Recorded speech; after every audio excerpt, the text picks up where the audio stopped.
아마 이럴 것 같습니다. 정부를 비판하는 분들 가운데 어쩌면 가장 자주 인용한 것이라면 아마도 대통령 취임사의 이 대목일 겁니다. 기회는 평등하고 과정은 공정하고 결과는 정의로울 것이다.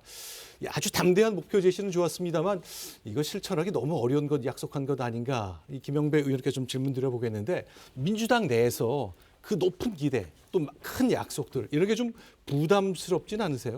네, 이제 문재인 대통령이 취임할 당시를 떠올려 보면요.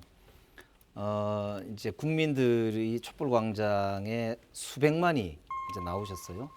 그리고 국회에서 탄핵을 이제 대통령 탄핵을 하고요. 헌법재판소에서 그걸 인용을 했죠.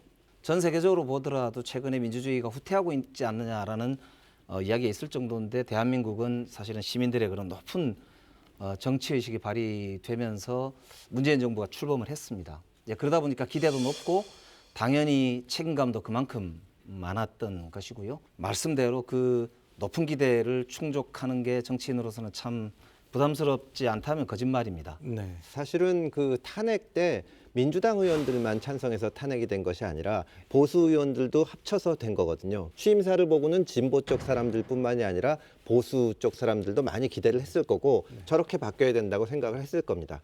근데 과연 그냥 이 칭찬받을 일만 하는 거 아닌가 그런 생각이 듭니다. 또 과거에 대한 어떤 뭐랄까 이 과거에 집착한 것 그 외에 특별히 한 것이 저는 솔직히 잘 기억이 나지 않습니다. 지금 아까 타협 말씀하셨죠. 협상 말씀하셨죠. 토론 말씀하셨죠. 그렇다면 지금 국회 그 법사위장 있잖아요. 그 원래 관행대로 야당한테 돌려드려야 되고요. 상임위도 의석대로 원래 돌려줘야 됩니다. 그래서 의회 정치를 복원을 해야 되는데 지금 민주당 사람들의 의원들의 그 사고방식은 다수결 민주주의거든요. 그러니까 우리가 알고 있는 자유민주주의가 아니에요. 다수결에 따르되 하지만 소수자들의 견해를 존중하고 인정한다. 이 제도란 말이죠. 근데 그게 아니라 우리는 다수기 때문에 밀어붙여도 된다. 법사위장 내놔라. 우리는 절대 다수다. 180석이다. 이런 것들은 제가 볼 때는 그 자유민주주의자에게는 굉장히 낯선 관념이거든요. 그래서 제가 자꾸 그 전체주의적이다라고 지적을 하는 겁니다. 징벌적 손해배상제라든지 언론통제하기 위한 그다음에 광화문에서 그 집회를 갖다가 코로나 사태 때 금지시킬 수 있는 뭐 이런 입법 자체가 이게 열린 사회를 지향하는 정당에서 하는 그런 성격의 입법이 아니거든요.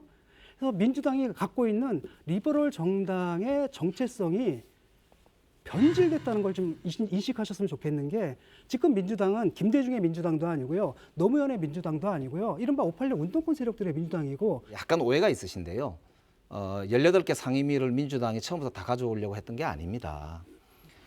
이제 사실 여야 협상 과정에서 7개 상임위를 그건 아는데. 배려를 하겠다고 말씀을 드렸고 그건 아는데. 그게 4번이나 야당의 의원총회에 가가지고 즉 여야 합의를 봤는데 대표들끼리는 봤는데 4번 다 퇴짜를 맞은 거예요. 그러다 보니까 시간은 가고 이게 이제 개원이 안 된단 말입니다. 그러니까 180석을 만들어준 그 국민의 이제 요청이나 바람이라는 것도 있는 것인데 대의민주주의라고 하는 게 언제까지 이렇게 발목 잡힐 거냐라고 하는 고민이 여당한테는 있을 수밖에 없었습니다.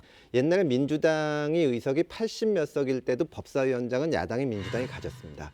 국회에서 이제 말하자면 제1당은 국회의장을 가지고 근데 국회의장이 안건을 상정하지 못하면 그 처리가 안 되거든요. 그러니까 비토권이 있는 거죠. 민주당이 82석밖에 못 얻었을 때도 그걸 지켜줬습니다. 근데 진보 정부를 표방하는 문재인 정부가 어쨌든 국민의힘에서도 100석 이상을 받았는데 지금까지 관행을 다 깨고 국회의장과 법사위원장을 우리가 다 갖겠다. 사실은 그러면 다수결로 힘으로 통과시킬 수 있게 되는 거거든요. 야당이 도저히 받을 수 없는 것을 제안을 해놓은 다음에 대신 너희한테 7개 주겠다. 그럼 야당이 받을 수가 없죠. 협치가 가능한 객관적 기초를 마련해라. 그런 것 없이 협치가 되겠냐라는 거고요. 지금 여기서 또 한 번 나오는데 이번에도 또 야당 탓이잖아요.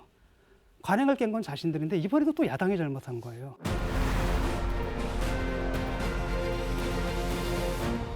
이제 민주당의 정무실장이시고 네. 그 당대표께서 연말 연초에 얘기를 꺼내셨단 말이죠. 이낙연 대표는 그러면 실제로 대통령한테 건의를 하는 겁니까? 지금 상황은 어떻습니까? 전직 대통령들에 대한 문제도 굉장히 중요한 문제 중에 하나로 보기 때문에 이제 사면에 대한 대통령에게 이제 건의 용의가 있다 이렇게 말씀을 하신 셈이거든요. 이제 국민적 동의와 그리고 본인들의 진솔한 반성 뭐 이런 게 이제 좀 전제가 돼야 되겠다. 뭐 이런 정도 가이드라인을 잡아 놓은 상태이고요. 이제 지금은 사실은 이제 이 사법적 절차가 완료가 되면 그 뒤로 조금 더 이제 여러 이야기를 좀 들어보고 경청해야 되는 상황 아닌가. 대통령께서 통합을 말씀하시니까 저도 정말 공감하고 그렇게 됐으면 좋겠는데 과연 그동안 국민들을 갈라놓고 편가르기 하고 상처를 준 거에 대해서는 왜 말씀이 없으신지. 민주당의 많은 정치인들이 총선을 앞두고 무슨 얘기를 했냐면 총선은 한일전이다 이런 얘기를 했거든요. 말하자면 야당 지지하는 사람들은 친일파라는 겁니다. 토착외고. 토착외고 이거를 그냥 극렬 지지층들만 한 것이 아니라 아주 지금 의원하시는 많은 정치인들이 그런 얘기를 했고 여기에 대해서 이제 문제를 제기하면 양념이다, 에너지원이다. 당대표나 대통령께서도 그렇게 말씀하셨어요. 과연 우리 사회의 정치 지도자, 특히 문재인 대통령께서 그런 우리 국민들이 이렇게 갈라서서 싸우고 적대감을 가지고 편가르기 한 데 대해서 한 번이라도 말리려고 해보신 적이 있는지. 우리를 지지해 주는 거는 고맙지만 우리와 다른 견해를 가질 수도 있는 건데 야당 지지층들을 토착외구라는 말은 정말 인종주의적인 말입니다. 진보 정부에서 써서는 안 되는 말이에요.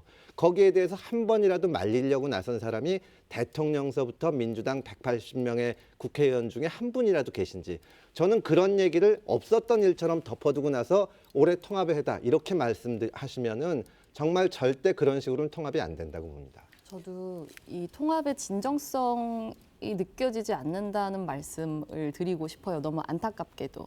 그러니까 왜냐하면 그 말씀하시는 것 같은 어떤 위축감? 표현의 자유가 위축되는 것 같은 느낌이 비단 정치인들만 느끼는 건 전 아니라고 생각해요. 통합은 고사하고 사실 일상 속에서 지인들하고 대화를 하거나 혹은 뭐 소셜미디어에 글 하나를 쓸 때도 내 생각을 어떤 현안에 대해서 있는 그대로 밝히는 것에 대해서 사람들이 이제 두려움을 느껴요. 그 점을 아셔야 됩니다. 이번에 그 법원 판결 중에서 굉장히 인상적인 말이 있었거든요. 정말 우리가 아팠는데 우리 페이스북 친구 다 나가고 좋아요 누른 사람이 무서워가지고 전화를 걸거든요. 나한테. 무서워가지고 좋아요도 못 누르는 겁니다. 이런 상황인데 거기 법원 판결에 뭐라고 나왔냐면 진실을 말하는 사람들에게 고통을 줬다라고 얘기를 하거든요. 근데 지금 이게 이제 정경심 교수 그렇죠. 대한 거죠. 정말 이 진실을 말하다 고통받는 사람들이 얼마나 많습니까? 소수들이. 이 사람들. 예? 사실 민주당에 제가 있어봤지만 안 그렇습니다. 민주당 의원들 또 이낙연 대표도 법학 전공하시고 판결 결과에 따라서 사법부를 공격해서 안 된다는 것은 누구보다 알 겁니다. 예를 들어서 김경수 지사가 1심에서 유죄 판결이 났을 때 제가 그때 당 지도부에 보통 그런 거 안 하는데 연락해가지고 절대 판사 비판하지 말자. 그럴 때 당 지도부에서 뭐라고 했냐면 아니다. 지금 지지층들이 이 난리를 치는데 우리가 공격을 해줘야 된다. 이번에 정경심 교수 사건 때도 어쨌든 객관적으로 무슨 독재 시대의 판사라든가 재판에 외압이 있었다든가 이런 거 하나도 없는데 당대표서부터 국회의원들이 다 나서서 판결 비판하고 재판부 비판하지 않습니까? 그것이 바로 이 극렬 지지층을 만드는 겁니다.